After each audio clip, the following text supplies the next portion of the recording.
सोचने की बात है। आप लोग अभी कह रहे थे 2 गिलास। गिलास क्या है? एक क्या है, फिर सब समझ जाएंगे, पहले समझो।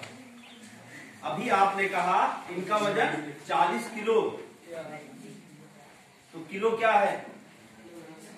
किलोग्राम क्या है? वजन। वजन तो मैं मानता ही हूं, किलोग्राम कहते किसको हैं? तो आप समझिएगा, किसी भी चीज को नापने के लिए, किसी भी चीज को नापने के लिए एक इकाई का निर्धारण किया गया है। जैसे ठोस पदार्थ को नापने के लिए जिस इकाई का निर्धारण किया गया है, जिस यूनिट का, उसे क्या कहते हैं? ग्राम, किलोग्राम। लिक्विड पदार्थ, जैसे अभी आपने कहा पानी पीते हैं, तो लिक्विड पदार्थ को मापने के लिए जिस इकाई का निर्धारण किया गया है उसे क्या कहते हैं? Litre, millilitre. दूरी को नापने के लिए, ऊंचाई को नापने के लिए जिस यूनिट का निर्धारण किया गया है उसे क्या कहते हैं? Metre, centimetre. राइट ना? ठीक उसी तरीके से कंप्यूटर की, मोबाइल की या किसी भी तरह की ऐसी इलेक्ट्रॉनिक डिवाइस जिसमें स्टोर होता है, उसे मापने के लिए, स्टोरेज डिवाइस को मापने के लिए क्या समझ में आया? जीबी क्या है? जीबी जीबी क्या है? जीबी एक मेमोरी मापक इकाई है। जीबी क्या है?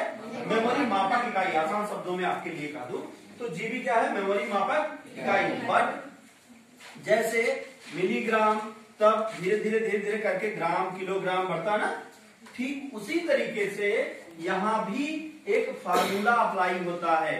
यहाँ पे भी एक फार्मूला अप्लाई होता है और उसे आज हम समझेंगे कि आखिर मेमोरी को कैसे मापते हैं कि इसमें कितना डेटा आएगा।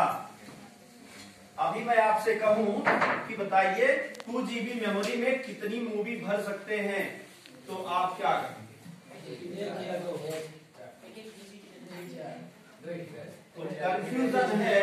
कंफ्यूजन है सिर्फ इसलिए क्योंकि हमें मेमोरी को नापना नहीं आता। तो आज हम मेमोरी को नापना सीखते हैं। राइट ना? जैसे अगर सब मेमोरी को मापने की सबसे छोटी इकाई है बिट।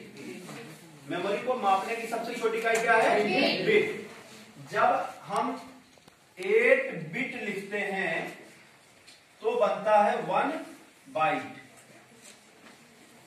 8 बिट। अब ये आखिर ये बिट होता क्या है, कैसे मापे इसे? तो 8 बिट इक्वल टू 1 कैरेक्टर।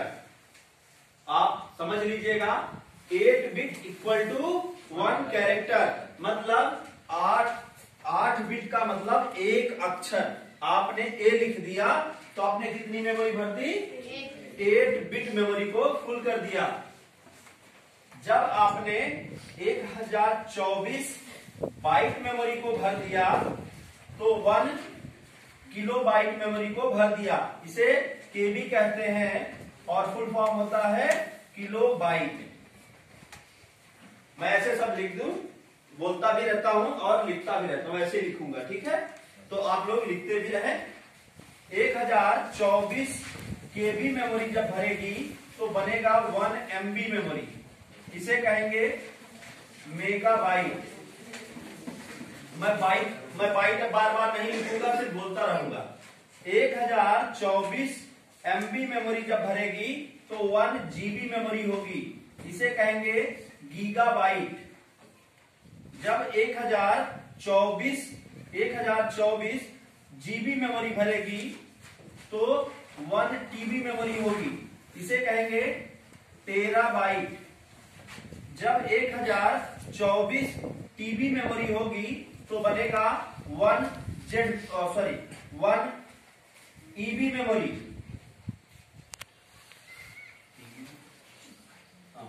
इसे कहेंगे एक्साबाइट। जब 1024 EB मेमोरी होगी तो बनेगा 1 PB मेमोरी। पीबी, इसे कहेंगे पेटाबाइट। जब 1024 पीबी मेमोरी होगी तो 1 जेडबी मेमोरी होगी, इसे कहेंगे जेट्टाबाइट। जब 1024 जेडबी मेमोरी होगी तो बनेगा 1 वाईबी मेमोरी, इसे कहेंगे योट्टाबाइट। यह है मेमोरी को मापने की सबसे बड़ी इकाई, योट्टाबाइट।